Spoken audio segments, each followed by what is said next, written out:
बिहार के एक छोटे से गांव चंद्रपुर में एक दिल दहला देने वाली घटना हुई थी, जो आज भी गांव वालों की रूह कंपा देती है।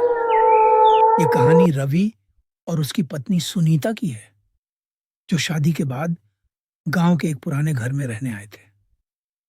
गांव के बुजुर्गों का कहना था कि यह घर जोखिनी के साये में है, लेकिन रवि ने इन कहानियों को अंधविश्वास मानकर अनसुना कर दिया।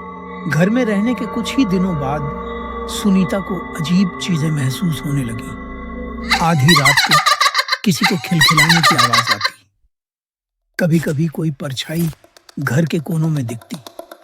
सुनीता के गहने और कपड़े गायब हो जाते, फिर अजीब जगहों पर मिलते। रवि इन बातों को महज भ्रम मानता रहा, लेकिन फिर एक रात कुछ ऐसा हुआ जिसने उसकी सोच को बदल दिया। एक रात सुनीता की चीखों से रवि की नींद खुली। उसने देखा कि सुनीता बिस्तर पर हवा में लटकी हुई थी, जैसे कोई अदृश्य शक्ति उसे खींच रही हो। रवि ने हिम्मत जुटाकर उसे पकड़ने की कोशिश की, लेकिन जैसे ही उसने हाथ बढ़ाया, एक ठंडी हवा का झोंका आया और सुनीता जमीन पर गिर पड़ी।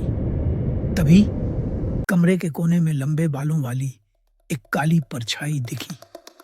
उसकी आंखें जल रही थीं और वह भयानक हंसी हंस रही थी। रवि और सुनीता ने गांव के तांत्रिक बाबा शिवानंद से मदद मांगी।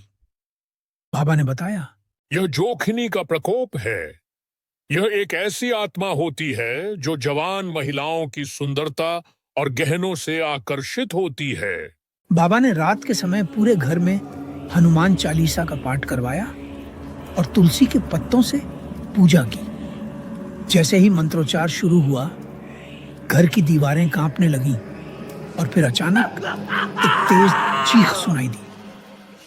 जोखिनी की परछाई ने घर से बाहर भागने की कोशिश की, लेकिन तांत्रिक के मंत्रों ने उसे हमेशा के लिए कैद कर लिया। पूजा के बाद घर में सब कुछ सामान्य हो गया, लेकिन गांव के लोग कहते हैं कि आज भी अगर कोई औरत रात में अकेले घर में रहती है तो उसे जोखिनी की हल्की हल्की फुसफुसाहटें सुनाई देती हैं। क्या सच में जोखिनी का आतंक खत्म हो गया था, या फिर वह किसी और शिकार की तलाश में थी?